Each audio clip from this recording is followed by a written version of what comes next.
The topic I have chosen to present is staying creative and focused. So I wear two hats. One is a marketing hat, and the other is a fitness, nutrition, wellness person's hat. So I chose to combine both of them. And yeah, so the point of putting his monkey here is the monkey represents our mind. So that's why there's a monkey. All right. So yeah, so I think Aditya has already introduced me. So I'll just skip that. All right, the session outline is, so I'm just presenting 15 ways which I use in my life to get back creativity and focus. So it works for both personal life and professional life. So these are just 15 ways. So I'll just go through it. And these are the things which I use. So if anybody has doubts, questions, please raise it up and we'll take it up after these sessions. So first thing is the morning routine.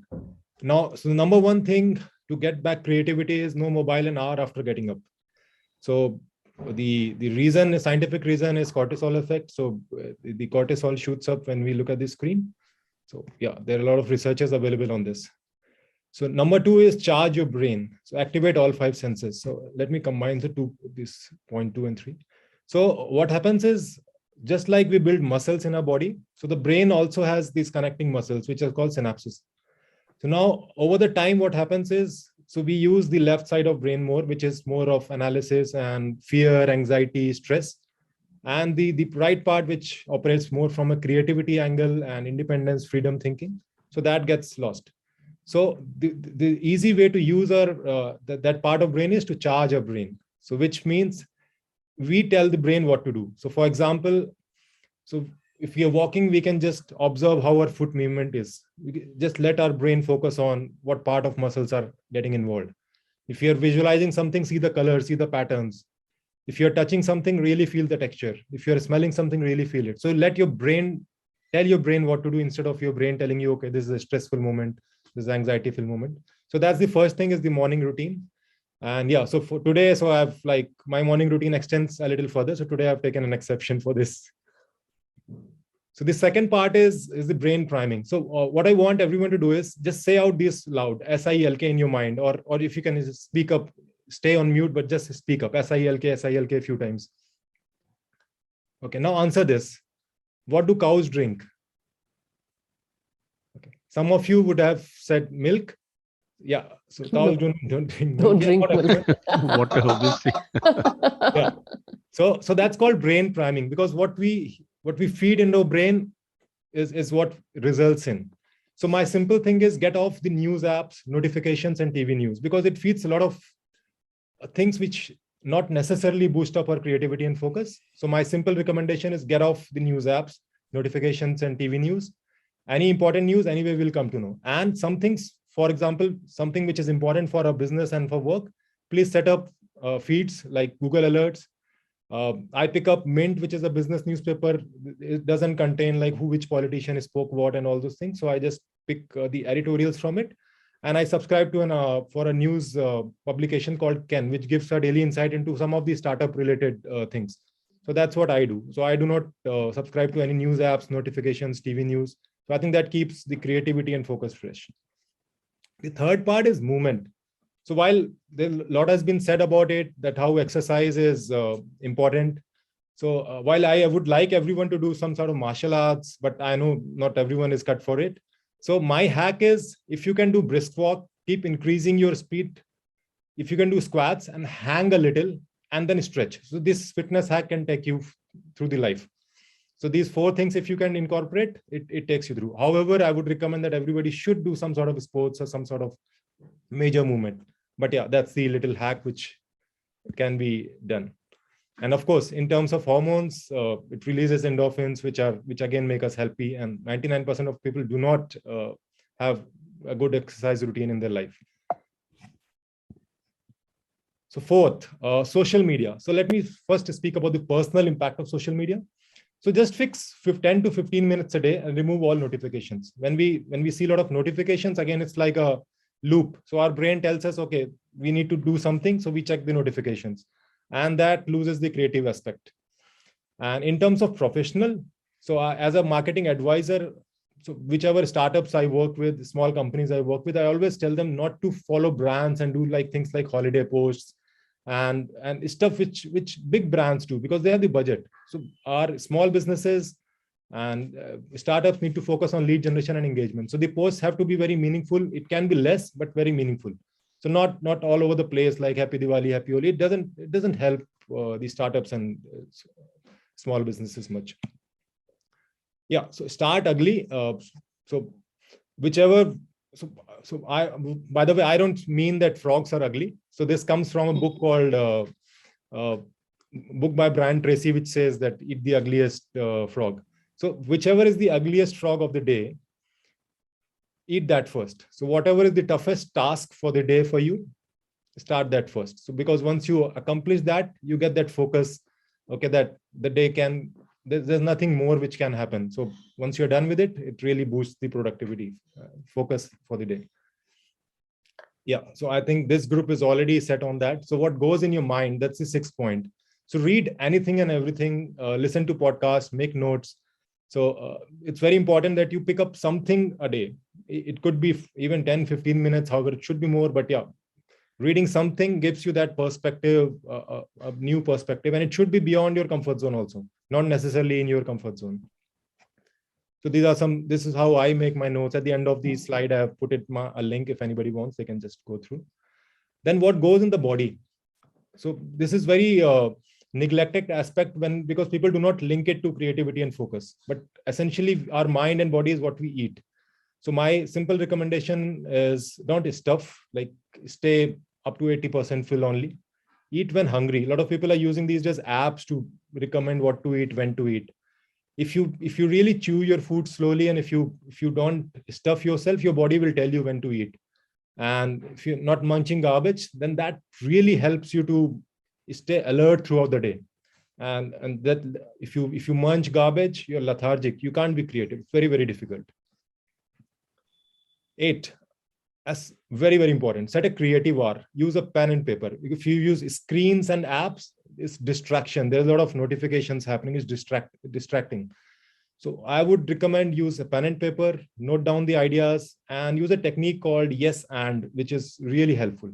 So how this technique works is, even in the debate today, so somebody said something and the other person said, okay, I do not agree with this. So that's a resistance. So if somebody raises an idea, say yes to it. And by yes, I mean you don't have to really agree. So anything, there's never like nothing is 100% true or 100% wrong. So there might be 5 to 10% truth in anything. So say somebody says, I don't like this politician. So yes, I also feel some points are there. And what do you feel about this another person or another idea? So yes and is a technique. It really helps to boost ideas in the team. So if somebody comes up with an idea, say yes to it for something which you might appreciate in it, and move on to something else. So that's a technique which people can use. 9, so compress time. So for example, you go to Decathlon and you have to search for a Trek jacket. You can search the entire shop, or you can ask those Trek leaders that where do I find this particular jacket? I'm looking for this particular height. So he'll straight away take you there. So what essentially he does is compresses time for you. You could have ended up more time. So use good coaches to compress time taking to reach your goals. So these are 2 of my coaches. One is Nasreen Khan. She is one of India's well-known coaches who helps people on mental health and awareness. And the other is Yashpal Singh Kalsi, who is my fitness coach and martial arts coach. So I use coaches and advisors. I pay them. So please pay to experts. Please pay to advisors who add value in life. And it really helps to compress time, because otherwise it takes a lot of time to reach to your goals. The 10th hack, if I may say, is to get real, is to speak to real customers.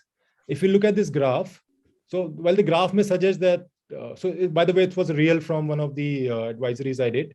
And so the graph said that there are more men who are visiting the website and there are less women. However, it was like the men were just buying for their wives or for their sisters, something. So the decision was still made by women.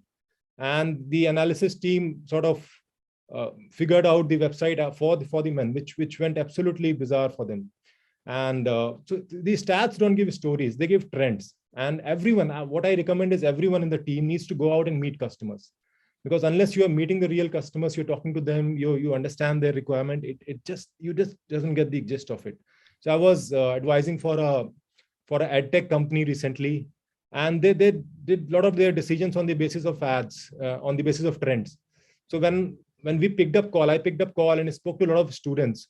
So essentially what they said was, so they just wanted to be ahead of their class. So they wanted to use the edtech material so that they can raise their hand first in the class and be a little more smart. So that particular insight they didn't use. So the moment they started using, so their in the communication, their views got up, so which was essentially a lot of interest to them. And the point 11 is to add new neurons to your brain, which essentially happens by learning new skills. So this is me doing some fancy karate stuff, but yeah, essentially you can choose from infinite skills to choose from. You could, there's music, there's so many sports, there's so many activities, but essentially so you grow old when you stop learning new things. So please don't get old and pick anything new which adds to your neurons. Yeah, so now coming back to the evening part of it, which is essentially very, very important to get even good sleep. And when you get good sleep, you get good ideas and good creativity. So the very important part is shutdown hour. So I recommend all my students, whoever I advise, that no screen an hour before sleeping. Essentially what happens is, maybe some of you are aware of the dopamine reward loop, that we think of, okay, what's going to happen, so we check the screen, and that gives us some sort of happiness that, okay, this is what's happening. So you can break that loop, and whenever our mind says, okay, I'm anxious to look at the screen, give it something else, so that you break that pattern. And what a screen does is it gives us that blue light results in a lot of sleep loss, headache, fatigue. So no screens an hour before sleeping. It really helps you to get into deep sleep. And before that, before you sleep, just rewind. So what I use is I simply capture like 3-4 lines in terms of what was the aha moment for today, like what really made you happy, and what are you really thankful for. So some things which you are thankful for. One particular thing you could have done it better, and overall score for the day. So it helps me to rewind the day, and it gives a nice completion to the day. This one positive thing, which has worked wonders, is so I give a small chit to my wife and my son that, okay, so thank you for something, or you did something really good today.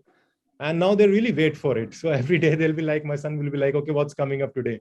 And it really makes me happy that they are happy, and it's a nice closure to the day. They wait for a day, and because you have to think about that, what you have to appreciate, what you have to observe, you focus.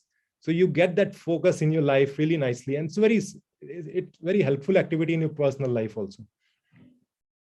And the last point is, so which is connected to the first point where we said eat the ugliest frog and prepare your day, is to prepare. So list down tasks for the next day, label them as the ugliest, average, and easy. So, and you pick up the ugliest thing in the next day. So it just gives you a nice recap before you sleep. And so these are my 15 hacks for the day. So just recapping: no mobile usage an hour, activate the right brain. So get off all news apps and TV news, use specific news feeds, do some exercises every day. My hack is to brisk walk, squat, hang, and stretch. This covers almost all the aspects. Fix only 10 to 15 minutes for social media. For brands, use it for lead generation and engagement, not all over the place, wishing birthdays and happy Diwalis. And finish the ugliest task of the day first. Read something or listen to something every day. You are what you eat. Remember to chew your food. So all this processed food is like easy to just consume without chewing. So if you chew, you connect with your body. And set a creative hour. Use the yes and technique. Have coaches in your personal and professional life. Ensure everyone on the team meets customers, goes out. Keep learning new skills, add neurons. No screens an hour before sleeping. Maintain a mini EOD journal, which we spoke about. And give a thank you appreciation note to your spouse, kids every day. By the way, you should also do it in your office. Give a note to people, if not every day, then every week. And list down tasks every day for the next day. So these are my recap, my 15 hacks, which I've been using. And maybe some of you do not like it, but yeah, give it a try at least. And these are some of the resources, but no one pays me, just out of gratitude. So I've put a list of the books I have read, and the newsletter I seriously use is the Ken.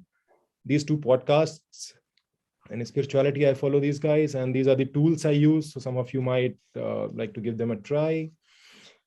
And that's about it. So the more you use and give, the more you have. So it could be creativity, it could be wealth, it could be wisdom. The more you use and give, the more you have. Thank you so much.